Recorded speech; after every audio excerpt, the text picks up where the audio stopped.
Tribunal Constitucional entra en sesión, vista conjunta de las causas roles 3.715, 3.728, 3.730, 3.735, 3.743, 3.767, 3.794, 3.795, 3.807 y 3.824, requerimientos de inaplicabilidad por inconstitucionalidad deducido respecto al artículo primero, inciso segundo de la Ley 18.216 y del artículo 17b, inciso segundo de la Ley sobre control de armas. Tiene la palabra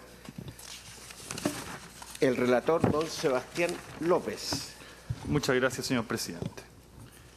En estas 10 causas acumuladas se solicita la inaplicabilidad del artículo primero, inciso segundo de la Ley 18.216, relativa a penas sustitutivas a las privativas o restrictivas de libertad, y que dispone que el tribunal no puede quitar la aplicación de estas penas sustitutivas, entre otros en los casos de los delitos concernidos en las gestiones judiciales en que influyen estas 10 acciones.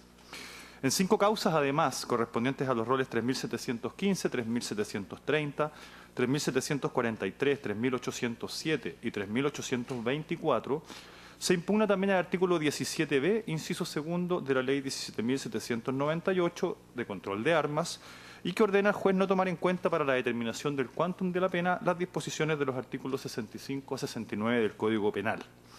Las 10 causas fueron admitidas a trámite y declaradas admisibles por la segunda sala de esta magistratura.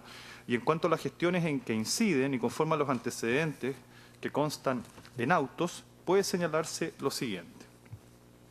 Respecto del rol 3715, requirente don Miguel Lobos Bruna, se encuentra pendiente causa en el Tribunal Oral Penal de Viña del Mar, con veredicto condenatorio en contra del actor por los delitos de tenencia de arma de fuego prohibida y municiones y por el delito de tráfico de drogas, encontrándose pendiente la lectura de sentencia a esta época. En el caso del rol 3728, en contra del requirente don Juan Morales Cortés, seguía en el Tribunal Oral Penal de Cauquenes, se dictó sentencia condenatoria a 5 años de presidio menor en su grado máximo como autor del delito de homicidio simple. En esta causa, el Tribunal Oral, además, concedió la libertad vigilada intensiva. La causa se encuentra pendiente ante la Corte de Apelaciones de Talca para resolver el recurso de apelación deducido por el Ministerio Público conforme al artículo 37 de la Ley 18.216, donde discute la improcedencia de las penas sustitutivas para este caso particular. En el rol 3730, cuyo requirente es don Luis Miranda Ursúa, en causa seguida ante el Tribunal Oral en lo Penal de Valparaíso, se ha dictado en su contra veredicto condenatorio por los delitos de tráfico de drogas y de tenencia ilegal de municiones, encontrándose pendiente la lectura de la sentencia. En el rol 3735, cuyos requirentes son Juan Jesús, Leonardo Fabio, Sandro Nicolás y Victoria Soledad, todos de apellido Cabezas Álvarez, se encuentran ante el primer juzgado de garantía de Santiago acusados por los delitos de microtráfico y de porte ilegal de municiones, encontrándose pendiente la audiencia preparatoria de juicio oral. En el caso del rol 3743, seguido en contra del actor don Pedro Muñoz Marchant, el Tribunal Oral en lo Penal de Rancagua dictó sentencia con fecha 7 de agosto de este año, condenándolo por el delito de porte ilegal de arma de fuego a la pena de 3 años y un día de presidio menor en su grado máximo, y por el cuasi delito de homicidio a la pena de 61 días de reclusión menor en su grado máximo. Se encuentra pendiente ante la Corte de Apelaciones de Rancagua la resolución de los recursos de nulidad interpuestos por la defensa y el Ministerio Público y con apelación en subsidio conforme al artículo 37 de la Ley de Penas Sustitutivas. En el caso del rol 3767, cuyo requirente es don Christopher Rojo Tapia, el Tribunal Oral en lo Penal de Melipilla dictó sentencia condenándolo por el delito de porte ilegal de arma de fuego a la pena de 3 años y un día de presidio menor en su grado máximo, encontrándose actualmente pendiente ante la Corte de Apelaciones de San Miguel un recurso de apelación conforme al artículo 37 que fue deducido por el actor y en el otro sí dedujo recurso también de nulidad. En el rol 3794, los requirentes son los magistrados Luis Vergara, Denise Ebbinghaus y Mauricio Rettig, jueces del del Tribunal Oral en lo Penal de Colina. En este caso se dictó veredicto condenatorio y posteriormente se dictó sentencia por el Tribunal Oral en lo Penal que condenó a doña Andrea Yoyo Espinosa por el delito de porte ilegal de arma de fuego y municiones a la pena de 3 años y 1 día de presidio menor en su grado máximo. La defensa consta que recurrió de nulidad con apelación en subsidio, encontrándose pendiente de proveer dicha presentación por el Tribunal Oral. En el rol 3795, el requirente don Cristian Chamorro Villarroel se encuentra acusado en causa sustancial ante el primer juzgado de garantía de Santiago por el delito de porte ilegal de arma de fuego, encontrándose pendiente la preparación del juicio oral. En el caso del rol 3807, existe veredicto condenatorio en contra del actor don Cristian Espinosa Jara por parte del Tribunal Oral en lo Penal de Los Ángeles, que lo condena como autor del delito de porte ilegal de arma de fuego hechiza o artesanal y lo absolvió por el delito de amenazas en contexto de violencia intrafamiliar. Comunicada la sentencia, se suspendió el procedimiento a la espera del pronunciamiento de esta magistratura. Por último, en el rol 3824, cuyo requirente es don Alejandro Gutiérrez Landaeta, también seguida en causa ante el Tribunal Oral en lo Penal de Chillán, existe veredicto condenatorio de septiembre de este año que lo condena por el delito de conducción en estado de ebriedad y por el delito de porte ilegal de arma de fuego, encontrándose pendiente la lectura de la sentencia. Entrando al conflicto constitucional planteado, en términos generales los actores afirman, en primer lugar, la contravención del artículo 1 de la Constitución Política, en tanto dispone que las personas nacen libres e iguales en dignidad y derechos.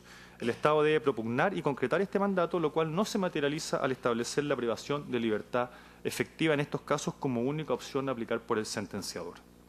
Se contraviene asimismo el principio de igualdad ante la ley establecido en el artículo 19, número 2, constitucional, porque se consigna una diferencia que no descansa en criterios de razonabilidad suficientes como estándar fundante de la misma.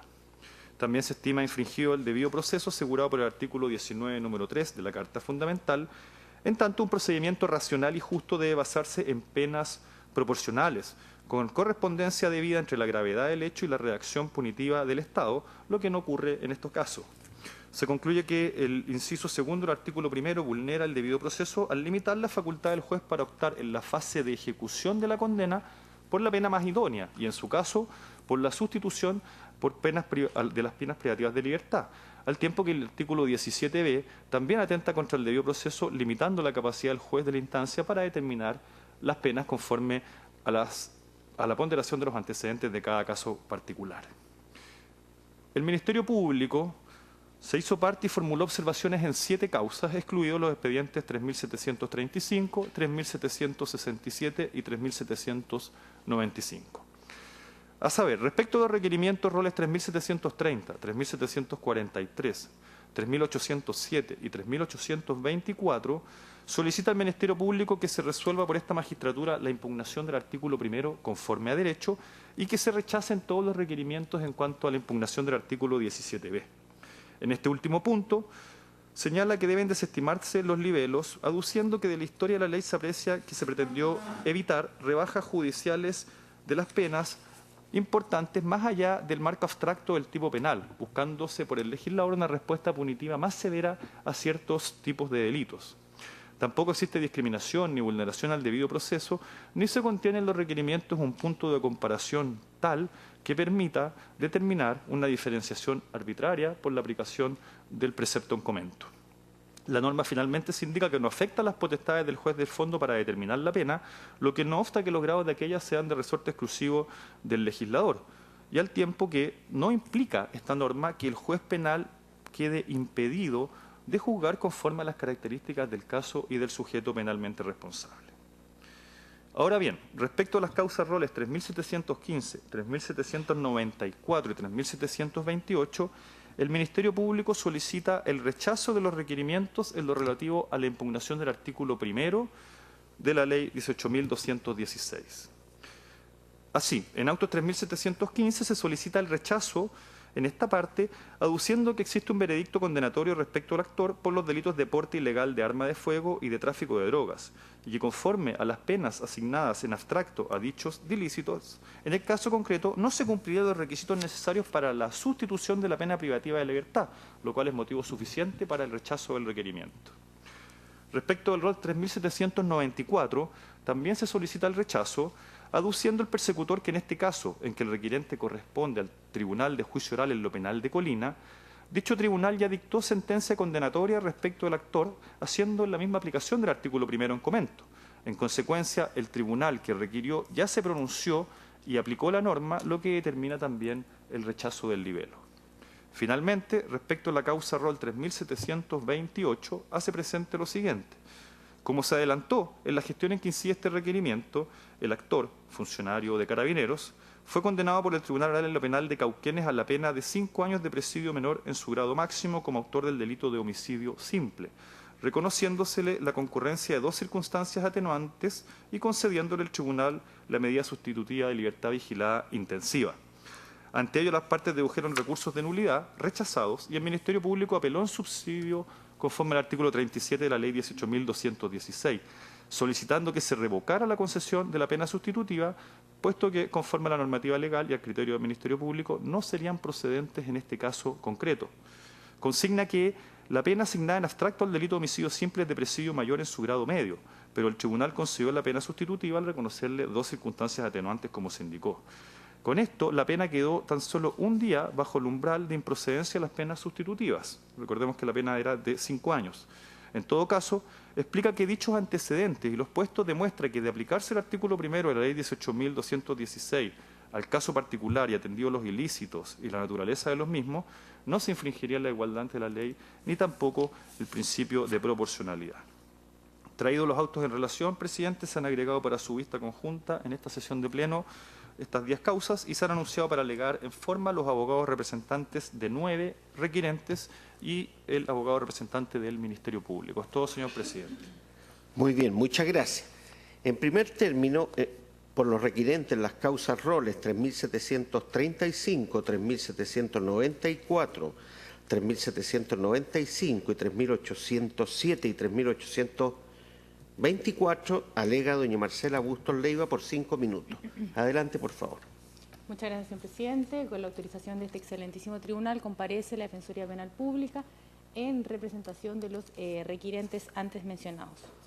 Excelentísimo tribunal, respecto del rol número 3735, 3794 y 3795 del 2017, se pide la inaplicabilidad del artículo 1, inciso 2 de la Ley 18.216 en atención al no tener la posibilidad en un evento de ser condenado el requirente a poder obtener o poder optar a una pena sustitutiva. Respecto, excelentísimo tribunal, de los roles números 3807 y 3824 del 2017, además de solicitar la inaplicabilidad del artículo 1, inciso 2 de la Ley 18.216, se solicita también la inaplicabilidad del artículo 17b de la Ley de Control de Armas. Excelentísimo tribunal, respecto de la primera causa, 3735, debemos señalar que el Ministerio Público no hace observaciones al respecto y que no existe un recurso tampoco pendiente por parte de la Defensoría Penal Pública, pues no hay sentencia. Respecto, excelentísimo tribunal, de la causa número 3794, esta causa, excelentísimo tribunal, este requerimiento se inicia de oficio por el Tribunal Oral en lo Penal de Colina, como ya se ha señalado por parte del señor relator, pero la Defensoría Penal Pública se hace parte de este requerimiento y es por eso, excelentísimo tribunal, que en este caso nosotros adherimos a lo señalado por parte del Tribunal Oral en lo Penal de Colina, donde es el mismo tribunal quien señala que la pena a imponer a la condenada es desproporcional y que además es el propio fiscal de la causa quien ha señalado que la requirente en este caso cuenta con irreprochable conducta anterior. En este caso, excelentísimo tribunal, el Ministerio Público hace observaciones, pero solo en una etapa de admisibilidad y en este caso nosotros también consideramos que esa etapa ya se encuentra zanjada porque este excelentísimo tribunal ya señaló que era admisible el requerimiento. Ahora bien, en este caso, excelentísimo tribunal, también como se ha señalado por parte del señor relator, hay un recurso de nulidad interpuesto por parte de la Defensoría Penal Pública con apelación en subsidio, el cual se va a seguir tramitando una vez que este excelentísimo tribunal continúe y dé lugar al curso del procedimiento. Respecto, excelentísimo tribunal, de la causa número 3795, el Ministerio Público nos hace observaciones. Causa número 3807, esta hice relación con un delito de amenaza y un porte ilegal de arma de fuego, donde se absuelve por el delito de amenaza y se condena por el delito de referente a la ley de armas, y en este caso el Ministerio Público únicamente solicita que se declare inadmisible lo relaciona al requerimiento interpuesto por parte de la Defensoría en relación al artículo 17b de la Ley de Control de Armas. Y respecto de la última causa, excelentísimo tribunal 3824, igualmente el Ministerio Público únicamente solicita que se declare inadmisible el requerimiento solamente lo que respecta al artículo 17b de la Ley de Control de Armas.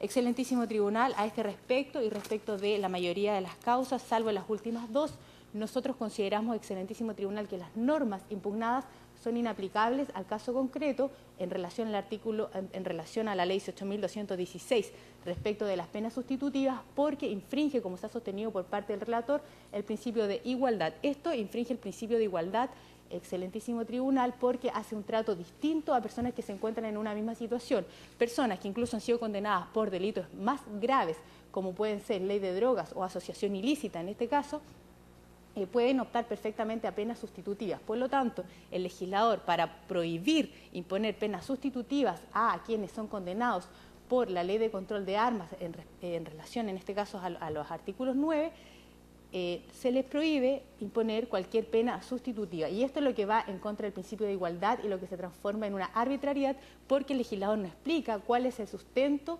para poner y para poder hacer esta diferencia y hacer un trato especial y prohibir entonces una pena sustitutiva a personas que se la merecen porque tienen irreprochable conducta anterior. Excelentísimo tribunal, nosotros consideramos que esta arbitrariedad dice relación con una incapacidad de poder fundamentar por parte del legislador, y además, excelentísimo tribunal, también dice relación con la falta de idoneidad que existe en una pena impuesta en forma efectiva, en forma privativa de libertad, porque al imponer una pena en forma privativa de libertad no se encuentra demostrado que aquello diga relación con que disminuyan esta clase de delitos, y también, excelentísimo tribunal, va en contra de nuestro ordenamiento jurídico, que ha incorporado los tratados de derechos humanos en lo que respecta a que el fin de la pena es precisamente la reinserción social.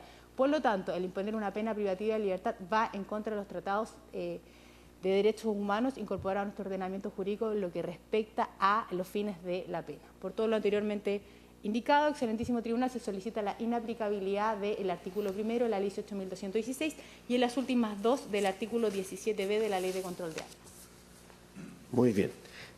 A continuación, por el requirente en la causa ROL 3715, alega don Luis Carmona Riadi por 5 minutos. Adelante. Muchas gracias, señor presidente. Con la venia del excelentísimo tribunal, vengo a solicitar que se declare inaplicabilidad de las normas contenidas en el artículo 1, inciso segundo de la ley 18.216 y el artículo 17, letra B de la Ley de Control de Armas, toda vez que, tal como hemos escuchado los alegatos y la relación del señor relator, existe infracción constitucional en el sentido de que existe un principio de discriminación, de la no discriminación, se discrimina de cierto modo a personas, tal como lo dijo el anterior colega, que por delitos más graves se le aplican penas sustitutivas, y también se discrimina porque también no podría hacer la rebaja de pena contemplada en la artículo 65 y siguiente del Código Punitivo, en este caso el Código Penal, estableciendo un marco rígido y también limitando la facultad del juez para hacer el ejercicio que podrá rebajar las penas correspondientes. Por esa razón, su excelentísima señoría, solicito de que estas normas son contrarias, en este caso, a la Constitución Política de la República y a los tratados internacionales firmados por Chile que tienen vigencia en nuestro país. Por lo tanto, solicito que se declare la inconstitucionalidad respecto a las normas antes señaladas. Muy bien. Enseguida, por el requirente en la causa ROL 3728, alega doña Blanca Rebolledo Gajardo por 5 minutos. Adelante, por favor. Muchas gracias, señor presidente. Alegamos en esta causa solicitando, al igual que los colegas que me precedieron en la palabra, la inaplicabilidad por inconstitucionalidad de la norma establecida en el artículo 1, inciso 2 de la ley 18.216. Creo que es importante situarnos en este contexto, en primer lugar, en relación a la situación particular que afecta a mi representado, que difiere un poco de los demás expositores, porque sin duda en aspectos fundamentales me sumo totalmente a los dichos de los colegas. Pero creo, como digo, que es importante situarnos en lo que a mi representado se refiere. Su causa se encuentra pendiente en este momento ante la Ilustrísima Corte de Apelaciones de Talca en apelación de la pena sustitutiva planteada por el Ministerio Público respecto de la libertad vigilada intensiva que le fuere concedida a mi representado tanto por el Tribunal del Juicio Oral en lo Penal de Cauquenes como mantenida así por la Ilustrísima Corte de Apelaciones de Talca. En este minuto eso es lo que se encuentra apelado. Mi representado es un exfuncionario policial que en un procedimiento policial bastante confuso, ¿no es cierto?, fue agredido por otros sujetos. Inició la persecución de ellos hacia el interior de un domicilio, ocasión en la cual es cortado en sus brazos, es agredido en su chaleco antibala, el sujeto que lo agrede se parapeta tras una puerta, él dispara hacia la puerta y le causa una lesión en la zona costal, ocasionándole la muerte. El tribunal, al condenarlo por el delito de homicidio, estableció que este homicidio se informaba con dolo eventual. Y asimismo le acogió 2 circunstancias minorantes de responsabilidad y es lo que explica por qué razón, ¿no es cierto?, rebajó de manera tan sustantiva la pena y lo situó en el escenario de la pena de 5 años de presidio menor en su grado máximo. El tribunal concedió derechamente la pena sustitutiva de libertad vigilada intensiva. Hoy día el Ministerio Público pretende desconocer esto y es la cuestión de constitucionalidad que precisamente se provoca y que nos convoca, porque en definitiva la Ilustrísima Corte de Apelaciones de Talca se verá en la necesidad de aplicar este precepto, salvo, por supuesto, decisión diversa de su señoría excelentísima.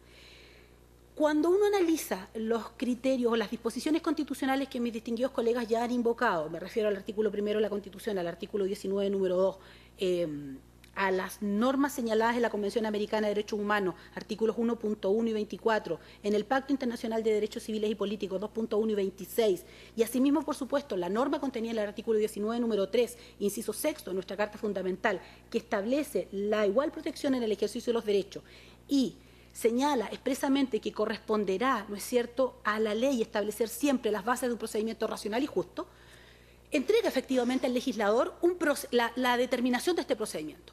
Pero la justicia de ese procedimiento y la razonabilidad o racionalidad de ese procedimiento son exigencias de carácter constitucional. Exigencias de carácter constitucional que la ley 18.216 en la norma cuestionada no está respetando. Porque en definitiva, cuando uno analiza la historia del establecimiento de la ley 18.216, que ya tiene aproximadamente 30 años de vigencia, se puede dar cuenta que en la primera modificación que esta norma legal tiene con la ley 20.603, el criterio en virtud del cual se modifica es para adecuarlo a la nueva realidad de nuestro país y que decía relación, ¿no es cierto?, con este procedimiento que en definitiva, o con este nuevo procedimiento penal que nos ponía supuestamente a la vanguardia y a la altura de países más desarrollados.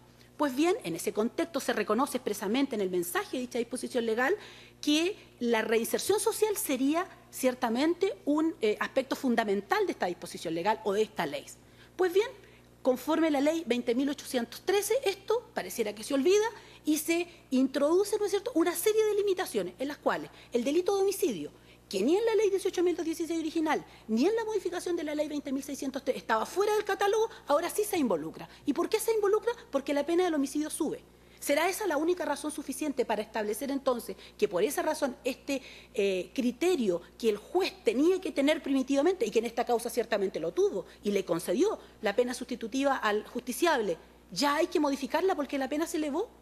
¿No será lo correcto, no es cierto, para que esta ley no colisione consigo misma, con sus propios principios, establecer que lo único que corresponde es cumplir todos los requisitos de la ley 18.216, que no son menores, requisitos en cuanto a tiempo y requisitos subjetivos, que mi representado los cumple a cabalidad?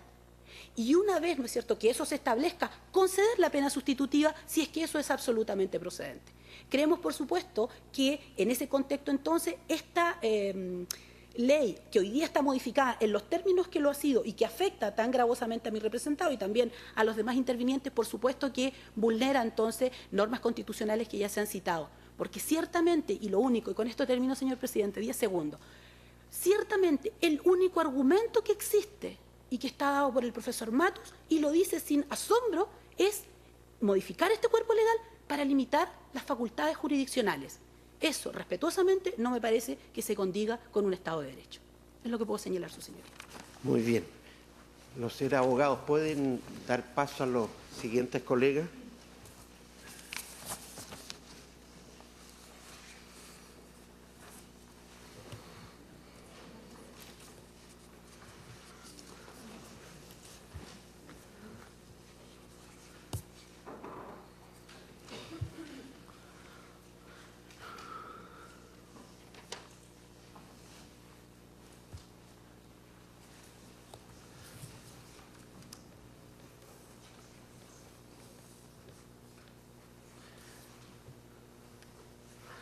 Enseguida, por el requirente en la causa rol 3743, alega don César Zamorano Quitral por 5 minutos. Adelante, por favor. Gracias, señor presidente. Con la venia de su señoría excelentísima, alego por mi representado, Pedro Fernando Muñoz Marchán, solicitando que este Tribunal Constitucional se sirva a declarar la inaplicabilidad en el caso concreto de las disposiciones ya anunciadas, el artículo 1, inciso 2 de la Ley 18.216 y el artículo 17b, inciso 2 de la Ley 17.798.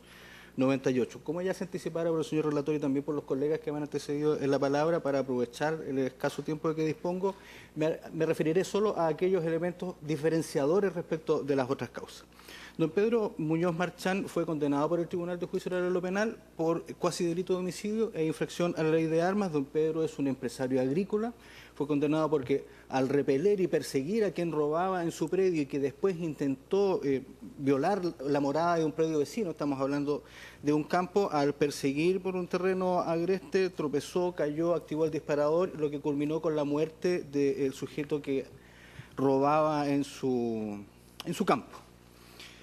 El tribunal, como señalé, decidió condenarlo por cuasi delito y por infracción a la ley de armas. Se dedujo recurso de nulidad por parte de la defensa, pero esto se refiere solo a aspectos de derecho, concretamente a la aplicación de la ley penal en el tiempo, por lo que la situación respecto de su condena se mantendrá intacta y ahí es donde aparece el perjuicio respecto de la aplicación de las normas que estimamos inconstitucionales. Y estos elementos diferenciadores, los que he referido de hecho, mi representado se le fue reconocida las atenuantes de irreprochable conducta anterior, procurar con celo reparar el mal causado y colaboración sustancial al esclarecimiento de los hechos, 3 atenuantes sin ningún agravante, lo cual no produce, sin embargo, ningún efecto práctico en el juicio por prohibirlo expresamente, en este caso la ley de control de armas. Y sobre esa norma, en primer término, por referencias que aparecen en fallos anteriores de este excelentísimo tribunal, debemos precisar que el artículo 103 de la Constitución proscribe las armas, es cierto, pero lo hace sin ninguna distinción. Y quien realiza un ejercicio de discriminación o de distinción entre un tipo de armamento y otro es el legislador. Así nos encontramos con que es el legislador el que establece una ley de control de armas de fuego, pero el Código Penal mantiene diversos tipos penales respecto de armas blancas. Concretamente, y solo por citar, el artículo 288 bis. Entonces, en nuestra opinión, no es un obstáculo de carácter constitucional el que se pretenda sancionar mayormente o impedir una discrecionalidad mayor por parte de los jueces en la determinación de la pena en sentido amplio, porque no ha sido el constituyente el que ha establecido la limitación. La desproporción que se aprecia respecto de otros tipos penales que es un obstáculo en este caso de razonabilidad, la podemos apreciar, como ya se señaló, respecto al delito de asociación ilícita, los artículos 292, 293 del Código Penal, en la ya mencionada ley de droga, también en los artículos 315, inciso 2 y 366, 4, respecto de abusos sexuales. Estas situaciones que comparten la misma característica o la misma estructura de delito de la ley, proscrito por la ley que sanciona la ley de control de armas de fuego, no superan un ejercicio de ponderación, por mínimo que ello sea. Ahora, en cuanto, y por la relación que esto tiene también con la ley 18.216, se ha elevado en el hecho por parte del legislador a los delitos de peligro a una categoría suprasancionatoria, estableciéndolos o instaurándolos en lo que en doctrina se conoce como derecho penal del enemigo. A diferencia de el fin reconocido por nuestra legislación en la ley 20.603 de la reinserción social, que aun cuando en teoría de fin de la pena, la Constitución no lo señala expresamente, sí los tratados internacionales que ya han mencionado mis colegas que me han antecedido en el uso de la palabra, pero también expresamente en normas que resultan aplicables las reglas mínimas de las Naciones Unidas sobre las medidas no privativas de libertad o reglas de Tokio y también las reglas mínimas de las Naciones Unidas para el tratamiento de los reclusos. Estas normas, si bien son reglas, si bien no han sido incorporadas material o formalmente al ordenamiento jurídico, resultan ser aplicables no solo por la invocación al artículo 5 de la Constitución, sino también porque este excelentísimo tribunal también ha declarado su utilizabilidad en tanto reglas de soft law o derecho blando en materia de interpretación constitucional. En concreto lo hizo en la sentencia Roll 807 del año 2007 en el considerando 16º. Esto es lo que nos da, a juicio de este requirente, un escenario de una interpretación conforme en este caso que nos lleva a determinar que la aplicación de ambas reglas en concreto resultan contrarias a la Constitución y al ordenamiento jurídico en su conjunto. Gracias, señor presidente. Sí.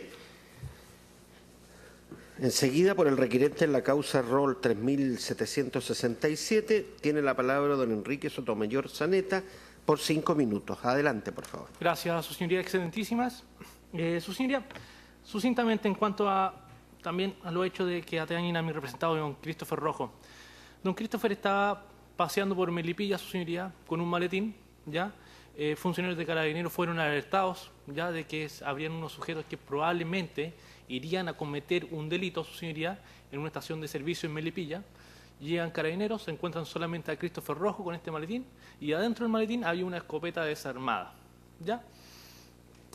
Pasamos al tribunal oral, ¿ya? Solamente declaró un carabinero, ¿ya?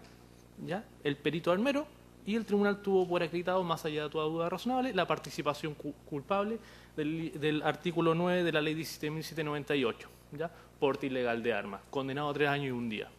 Una persona que, además, el mismo tribunal oral de Melipilla consideró que concurría a la circunstancia atenuante del 11 número 6, la irreprochable conducta anterior.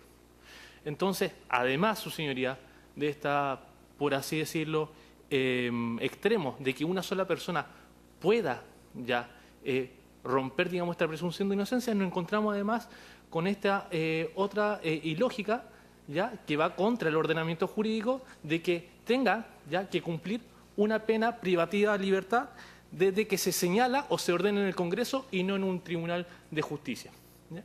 Y entendemos entonces, su señoría, que todo el ordenamiento jurídico tiene que ser como una máquina, tiene que tener un orden sistemático y lógico. Ahí que entendemos, digamos, lo que es el concepto de la hermenéutica legal. Y voy a poner algunos ejemplos, su señoría, prácticos. Cuando tenemos una persona por un tráfico de drogas y otra persona con un porte de armas, el bien jurídico protegido o afectado es sumamente similar. Finalmente somos todos como sociedad los que estamos afectados. Por un lado la salud pública, por otro lado el orden público, pero finalmente la sociedad. ¿Acaso 1 kilo de cocaína va a ser menos nocivo que una persona circule con una pistola? Eso es lo que nos está diciendo la ley, que uno tiene que estar preso y el otro puede tener una pena en libertad. Es ahí, digamos, que la igualdad entre los iguales, su señoría, 19 número 2, su señoría, es que se ve afectado, su señoría. De igual forma, cuando tenemos un delito de homicidio frustrado, también con arma de fuego, por el bien jurídico afectado de la vida, el bien jurídico más protegido por nuestra legislación, su señoría, puede obtener un beneficio, pero por tener o haberlo ejecutado con una pistola, su señoría, por esa pistola queda preso. Entonces, su señoría, nuevamente nos damos cuenta que esta lógica no funciona, su señoría. Y finalmente, su señoría, cuando verificamos o estudiamos, su señoría, la ley anterior, nos damos cuenta de 3 situaciones. Primero, su señoría, que la ley diferenciaba lo que era tenencia de porte. Ya sancionaba de distintas formas el que tuviera una arma en la casa de que la tuviera en la calle. Y después, su señoría, sancionaba de distintas formas a quien alterara el orden público o quien no altere el orden público. Y en este orden de cosas, su señoría, entendemos ya que lo que hace el legislador es meterse, su señoría, en las facultades del tribunal, y vuelvo a insistir, de aplicar penas sin ni siquiera conocer los hechos, su señoría. En este orden de cosas, su señoría, solicito que se declare la inaplicabilidad de la norma. Muy bien. Por último, por el Ministerio Público, en las causas roles 3715, 3728, 3730, 3.743, 3.794, 3.807 y 3.824. Tiene la palabra don Hernán Ferrera Leiva por 10 minutos. Adelante, por favor. Gracias, señor presidente. Alego por la parte del Ministerio Público y en las causas aludidas solicitamos desde luego en las partes pertinentes, según los puestos en nuestras contestaciones, que se desestimen los requerimientos de inaplicabilidad, particularmente en lo que se refiere al artículo 17b, de acuerdo a las razones sobradamente conocidas, puesto que parece desconocerse que en decenas ya de sentencias dichos reclamos han sido rechazados en esta instancia. Por lo tanto, a ese respecto nosotros hacemos sencillamente valer nuestras argumentaciones puestas, como digo, en las contestaciones respectivas y lo que ya he dicho tantas veces este excelentísimo tribunal. Naturalmente este no es el escenario para enarbolar, ¿no es cierto?, las defensas de fondo de las personas, porque evidentemente el juzgamiento tiene más que ver con el funcionamiento de las normas y la aplicación a los casos concretos. Voy a hacer una pequeña referencia al rol 3743, una persona que busca a otra que dice, robado. Esto ocurre en el campo. Esta persona fue visto robando ajos, ¿no es cierto?, en un predio. Emprende la huida y es perseguido, y contra él se ejecutan diversos disparos mientras ocurre la persecución, a la que se suman tanto policías como personas que habían visto a este ladrón, o sea, a esta persona que estaba robando, ¿no? Finalmente él recibe uno de estos impactos y muere. Evidentemente en el examen de estas cuestiones sobran a veces algunos elementos y el análisis de estos naturalmente corresponde a las instancias de fondo, que en ese caso particular estimaron que esta persona era responsable por el delito cometido. En cuanto a la ley 18.216, nosotros pedimos el rechazo en 3 casos. El primero de ellos es una causa que corresponde al rol 3.715. En el rol 3.715 lo cierto es que hay ya a esta altura un veredicto condenatorio por tráfico de drogas. Esta persona fue sorprendida en un tráfico de drogas por 12 kilos de pasta base de cocaína. Y además una persona que es sorprendida teniendo un arma de fuego prohibida. Hay un veredicto condenatorio a estas alturas. La ley exige, evidentemente, que los requerimientos se expongan también cómo se producen, particularmente los efectos o las infracciones constitucionales que se ven denunciando. Y evidentemente eludir, explicarle al tribunal cómo, en este caso, la aplicación de la norma cuestionada provoca los efectos contrarios a la Constitución es algo absolutamente necesario, y en el caso que no se cumpla, nos parece, debe ser desestimado el requerimiento. La verdad es que, además, estos delitos son cometidos en el mes de noviembre de 2016, es decir, no solamente la gravedad de estos hechos, sino que adicionalmente el hecho de que la norma, el artículo primero, el inciso último, que hace sumar las condenas para efectos de determinar la procedencia de una pena sustitutiva, en el caso que una persona sea condenada por 2 o más delitos, le impide acceder a dicha sustitución, nos pone, de verdad, un escenario en el que estamos hablando de una cuestión puramente teórica que, desde luego, excede con mucho las circunstancias particulares que aquí se debaten.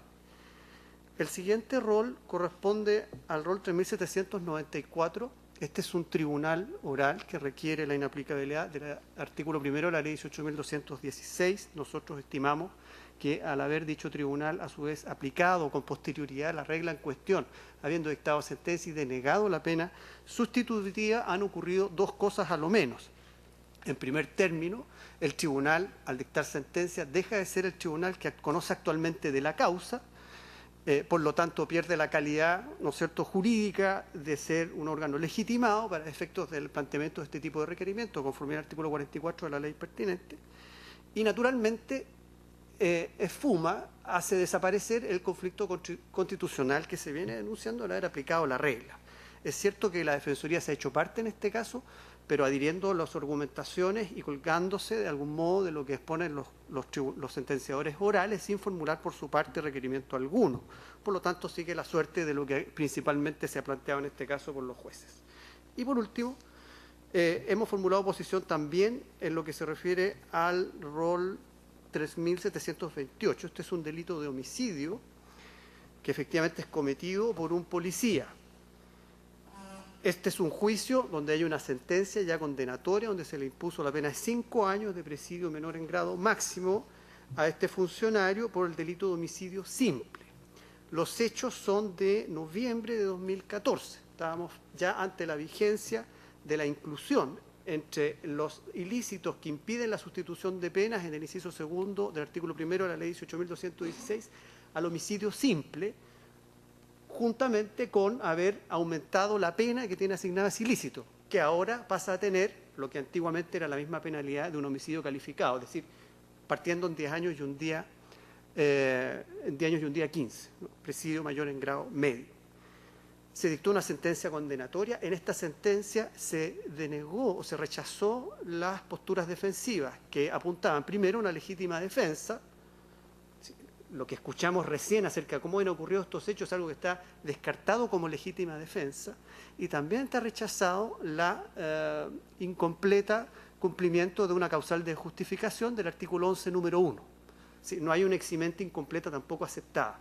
Esto, asimismo, fue revisado por la Corte de Apelaciones, que mantiene la sentencia en las condiciones que fue dictada por el Tribunal Oral de Cauquenes. Es decir, no hay legítima defensa, ni hay tampoco un atenuante del 11 número 1, es decir, una eximente incompleta, en este caso justificada.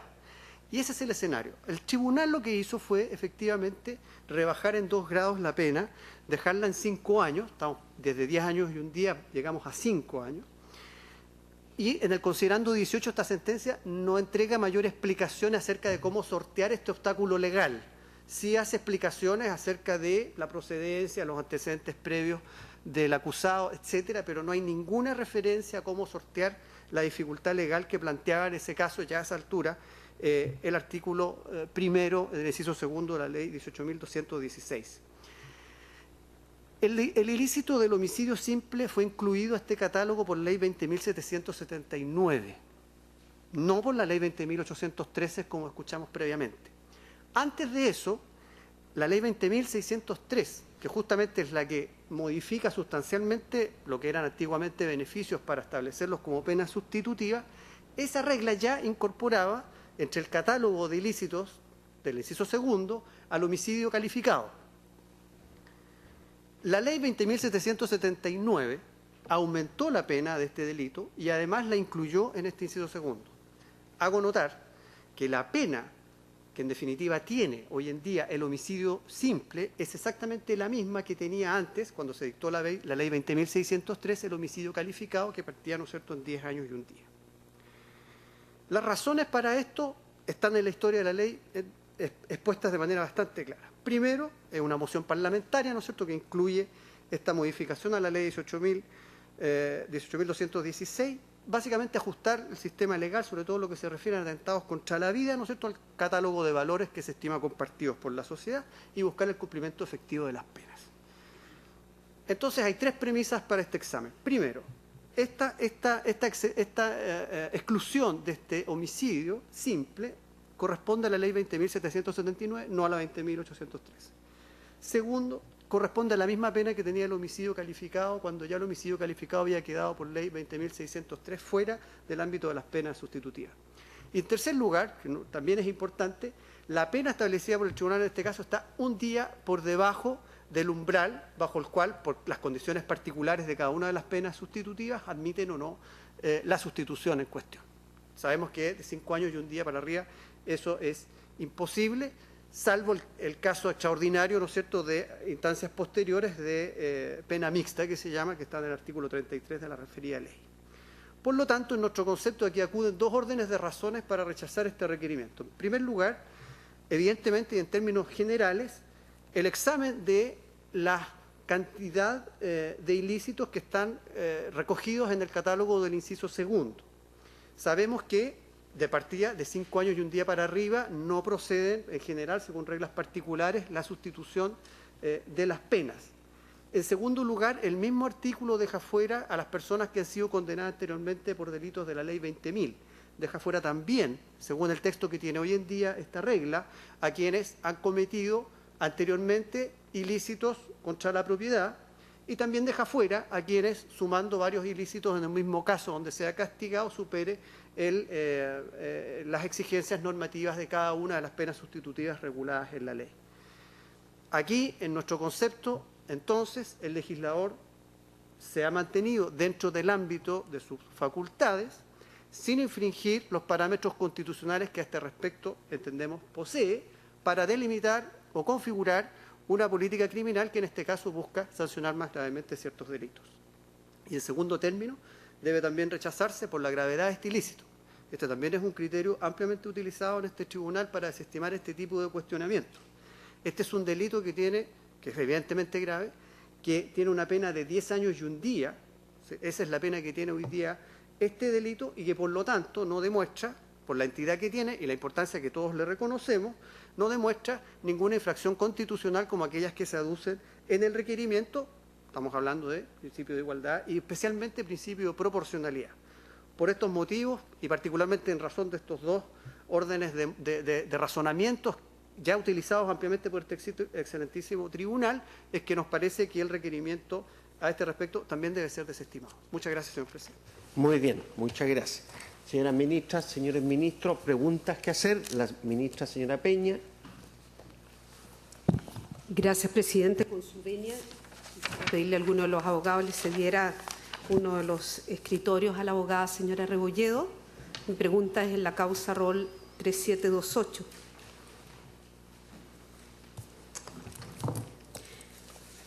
Muchas gracias. Quería pedirle que se hiciera cargo del argumento que el Ministerio Público ha señalado al evacuar el traslado de fondo en estos autos y que nuevamente ha reiterado aquí en la vista. Esto es que la cuantía de la pena fijada a su representado se sitúa por debajo del umbral, ¿verdad?, que impide la aplicación de las penas sustitutivas. De hecho, uno se va a la sentencia impuesta a su representado y vemos que en el punto 3 se le concede la libertad vigilada intensiva. Entonces, concretamente mi pregunta va, entendiendo la impugnación del Ministerio Público, si efectivamente usted estaría de acuerdo que a la luz de estos antecedentes, de esta argumentación que expone el Ministerio Público, esta impugnación parecería más bien abstracta, puesto que su representado estaría en situación de poder optar a la pena sustitutiva, que es la que se le fija precisamente en la sentencia.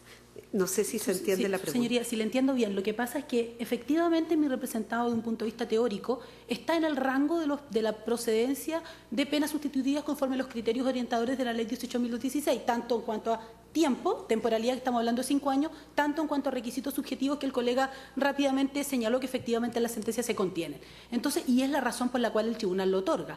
Pero sucede que esta situación se encuentra apelada por el Ministerio Público y es lo que en definitiva tendría que resolver la Corte de Apelaciones de Talca, y se va a encontrar con el inconveniente de que precisamente estos hechos se contextualizan 2 meses después de la entrada en vigencia de la modificación legal que incorpora, ¿no es cierto?, la prohibición de conceder la pena sustitutiva respecto del delito de homicidio simple. No sé si le entendí bien la pregunta. Perfectamente. ¿Los hechos ocurrieron antes o después de la entrada en vigencia de la modificación legal? Ocurrieron antes. Perdón, ocurrieron después de la entrada en vigencia. Ya. Sí, la modificación legal es del mes de septiembre, si mal no recuerdo, y los hechos acontecen en el mes de noviembre. Ocurren después. Eso era lo que necesito. Sí, Muchas ocurren gracias. 2 meses después. Si no hay más preguntas, entonces, terminada la audiencia.